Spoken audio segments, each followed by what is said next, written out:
Hi kiddos. So this is my first try in recording a video for you guys.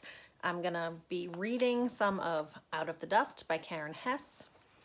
This is winter 1935. So as those of you who are in my English classes know, I like to teach with a hat on.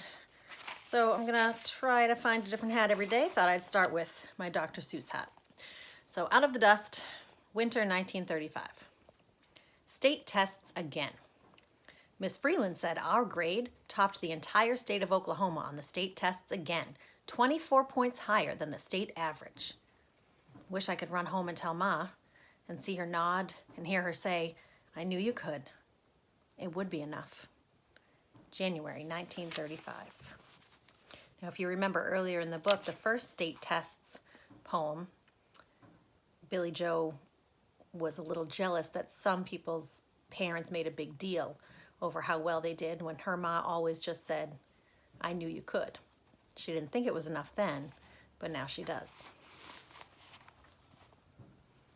Christmas dinner without the cranberry sauce. Miss Freeland was my ma at the school Christmas dinner. I thought I'd be the only one without a real ma, but two other motherless girls came. We served turkey, chestnut dressing, sweet potatoes, and brown gravy. Made it all ourselves, and it came out pretty good. Better than the Christmas dinner I made for my father at home, where we sat at the table, silent, just the two of us. Being there without Ma, without the baby, wouldn't have been so bad if I'd just remembered the cranberry sauce. My father loved Ma's special cranberry sauce, but she never showed me how to make it.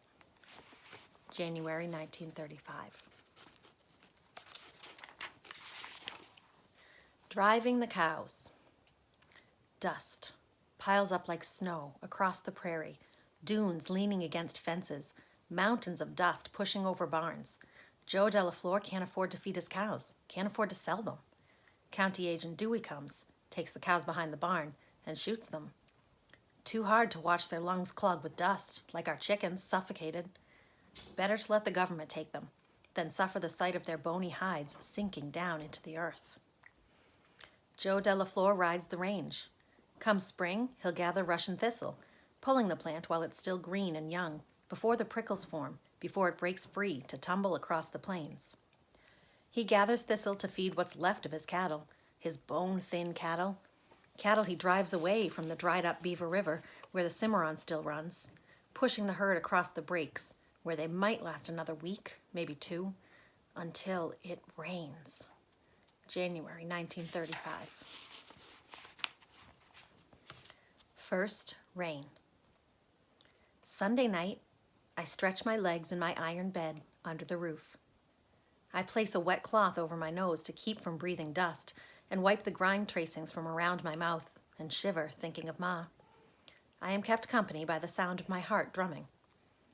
Restless, I tangle in the dusty sheets, sending the sand flying, cursing the grit against my skin, between my teeth, under my lids, swearing I'll leave this forsaken place. I hear the first drops, like the tapping of a stranger at the door of a dream. The rain changes everything. It strokes the roof, streaking the dusty tin, ponging a concert of rain notes, spilling from gutters, gushing through gullies, soaking into the thirsty earth outside. Monday morning dawns, cloaked in mist. I button into my dress, slip on my sweater, and push my way off the porch, sticking my face into the fog, into the moist skin of the fog. The sound of dripping surrounds me as I walk to town. Soaked to my underwear, I can't bear to go through the schoolhouse door. I want only to stand in the rain. Monday afternoon, Joe Delafleur brushes mud from his horse. Mr. Kincannon hires my father to pull his olds out of the muck on Route 64. And later, when the clouds lift, the farmers, surveying their fields, nod their heads as the frail stalks revive. Everyone, everything grateful for this moment, free of the weight of dust. January 1935. Hayden P. Nye. Hayden P. Nye died this week. I knew him to wave. He liked the way I played piano. The newspaper said when Hayden first came, he could see only grass and wild horses and wolves roaming.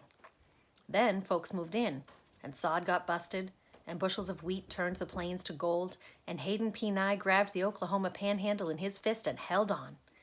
By the time the railroad came in on land Hayden sold them, the buffalo and the wild horses had gone.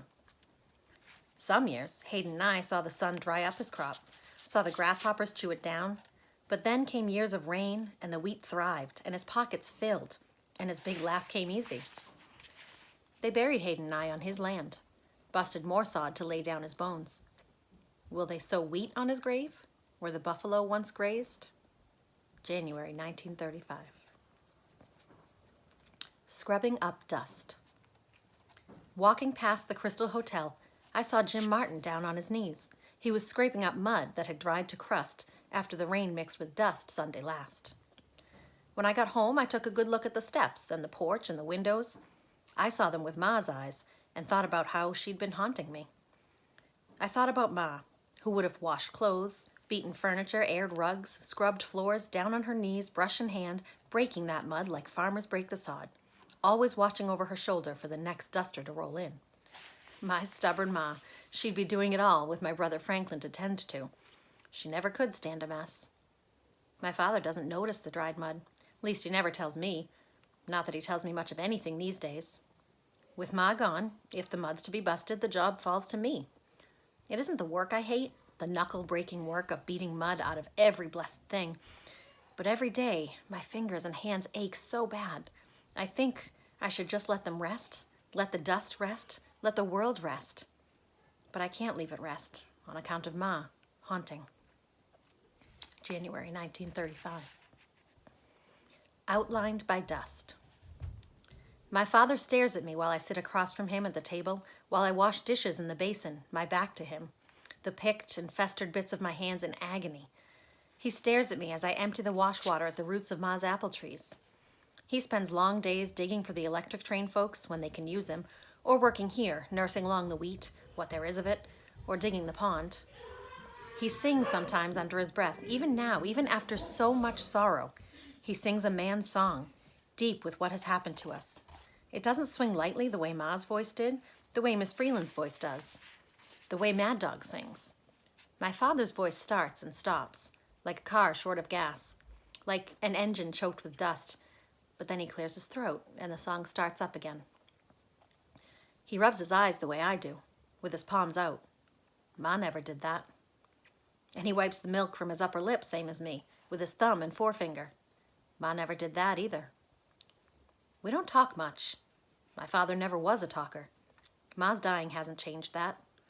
I guess he gets the sound out of him with the songs he sings. I can't help thinking how it is for him without Ma. Waking up alone, only his shape left in the bed, outlined by dust. He always smelled a little like her first thing in the morning when he left her in bed and went out to do the milking. She'd scuff into the kitchen a few minutes later, bleary-eyed, to start breakfast. I don't think she was ever really meant for farm life. I think once she had bigger dreams, but she made herself over to fit my father. Now he smells of dust and coffee, tobacco and cows. None of the musky woman smell left that was Ma. He stares at me. Maybe he's looking for Ma. He won't find her. I look like him. I stand like him. I walk across the kitchen floor with that long-legged walk of his. I can't make myself over the way Ma did. And yet if I could look in the mirror and see her in my face, if I could somehow know that Ma and baby Franklin lived on in me, but it can't be. I'm my father's daughter. January 1935. The President's Ball. All across the land, couples dancing arm in arm, hand in hand at the birthday ball. My father puts on his best overalls.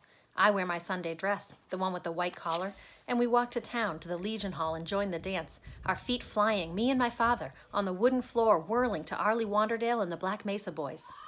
Till 10, when Arlie stands up from the piano to announce we raised $33 for infantile paralysis, a little better than last year. And I remember last year, when Ma was alive, and we were crazy excited about the baby coming. And I played at this same party for Franklin D. Roosevelt, and Joyce City, and Arlie. Tonight, for a little while, in the bright hall, folks were almost free of dust, almost free of debt, almost free of fields of withered wheat. Most of the night I think I smiled, and twice my father laughed. Imagine. January 1935. Lunch. No one's going hungry at school today. The government sent canned meat, rice, potatoes. The bakery sent loaves of bread. And Scotty Moore, George Knoll, and Willie Harkins brought in milk. Fresh, creamy milk straight from their farms. Real lunch. And then stomachs full and feeling fine for classes in the afternoon. The little ones drank themselves into white mustaches. They ate and ate until, pushing back from their desks, their stomachs round, they swore they'd never eat again. The older girls, Elizabeth and Lorraine, helped Miss Freeland cook, and Hillary and I, we served and washed, our ears ringing with the sound of satisfied children. February 1935. Guests. In our classroom this morning, we came in to find a family no one knew. They were shy, a little frightened, embarrassed. A man and his wife, pretty far along with a baby coming. A baby coming. 2 little kids and a grandma. They'd moved into our classroom during the night. An iron bed and some pasteboard boxes, that's all they had. They'd cleaned the room first and arranged it, making a private place for themselves. "I'm on the look for the job," the man said. "The dust blew so mean last night I thought to shelter my family here a while."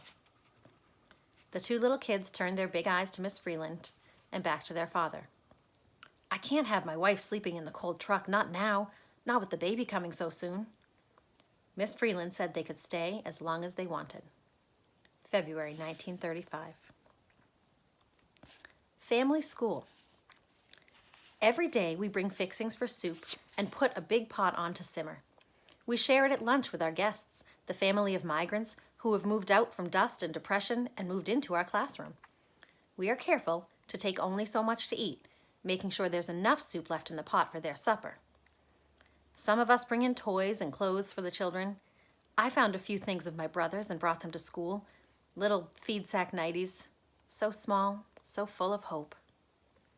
Franklin never wore one of the nighties Ma made him, except the one we buried him in. The man, Buddy Williams, helps out around the school, fixing windows and doors and the bad spot on the steps, cleaning up the schoolyard so it never looks so good. The grandma takes care of the children, bringing them out when the dust isn't blowing, letting them chase tumbleweeds across the field behind the school. But when the dust blows, the family sits in their little apartment inside our classroom, studying Miss Freeland's lessons right alongside us. February 1935. Birth. One morning when I arrive at school, Miss Freeland says to keep the kids out, that the baby is coming, and no one can enter the building until the birthing is done. I think about Ma and how that birth went. I keep the kids out and listen behind me, praying for the sound of a baby crying into this world and not the silence my brother brought with him. And then the cry comes, and I have to go away for a little while and just walk off the feelings. Miss Freeland rings the bell to call us in, but I'm not ready to come back yet. When I do come, I study how fine that baby girl is, how perfect, and that she is wearing a feed sack nightgown that was my brother's. February 1935. After that poem, I'd like you to answer the reading response prompt. What does Billie Joe mean that she has to walk off the feelings?